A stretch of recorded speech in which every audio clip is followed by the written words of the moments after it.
নমস্কার বন্ধুরা, জ্যোৎস্না রীতিকথায় একটি নতুন পর্বে তোমাদের সকলকে স্বাগত জানাই।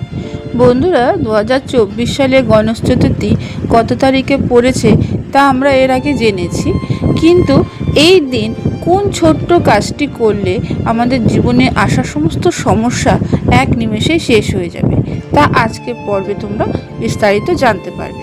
ভালো লাগলে অবশ্যই শেয়ার করে দিও, লাইক করে দিও, আর পাশে রাখা বেল আইকনটিকে প্রেস করে রেখো যাতে পরবর্তী ভিডিও নোটিফিকেশন সবার আগে তোমাদের কাছে পৌঁছে যায়। বন্ধুরা, সনাতন ধর্মে সমস্ত দেবদেবীর মধ্যে সর্বপ্রথম ভগবান গণেশের পুজো করা হয়। হিন্দু পঞ্জিকা অনুসারে ভাদ্রপদ মাসে শুক্লপক্ষের চতুর্থী তিথিতে গণেশ চতুর্থী উৎসবটি পালন করা হয়। এই দিনে গণপতি বাপ্পার জন্মদিন হিসাবে পালন করা হয়।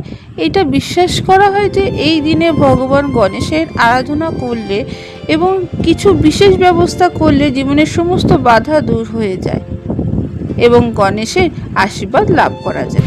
এই বছর অর্থাৎ 2024 সালে ভাদ্রপদ মাসে চতুর্থী তিথি শুরু হবে 6 সেপ্টেম্বর বিকেল 3:31 এবং শেষ হবে 7 সেপ্টেম্বর বিকেল 5:37।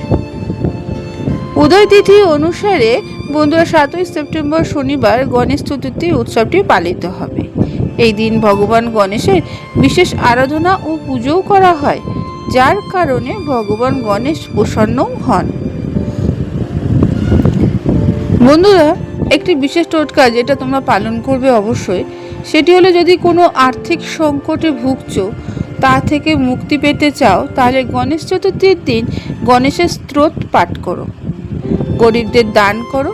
বিশ্বাস করা হয় যে এটি করলে আর্থিক অসুবিধা দূর হয়, আর্থিক লাভের সম্ভাবনাও তৈরি হয়।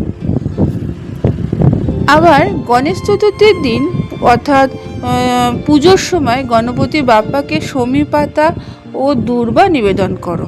এটি করলে ভগবান গণেশ প্রসন্ন হন এবং সাধকের মনের সমস্ত ইচ্ছাও পূরণ করে। আজকের পর্বটি এখানে আমি শেষ করলাম।